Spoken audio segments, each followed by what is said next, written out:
In Tally Prime, you can use a stock journal voucher to record the transfer of materials from one location or stock item to another.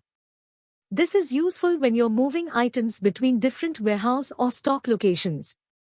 Here is how you can perform a material transfer using a stock journal voucher in Tally Prime. Open Tally Prime and select the company for which you want to record the material transfer. Navigate to Vouchers. From the main menu, go to Vouchers and then select Create under Stock Journal. Date and voucher reference.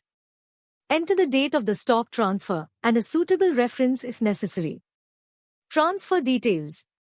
Times in the source godown field, select the godown, location, from which you are transferring the material.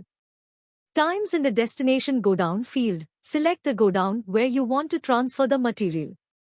Add transfer entries. Times, press Ctrl+N or click on Add to start adding the transfer entries.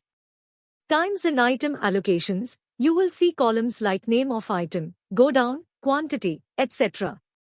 Times, select the item you are transferring in the name of item column. Times, enter the quantity being transferred in the quantity column. Times, select the appropriate godown in the godown column. Times, you can add multiple entries for different items being transferred. Accept and save.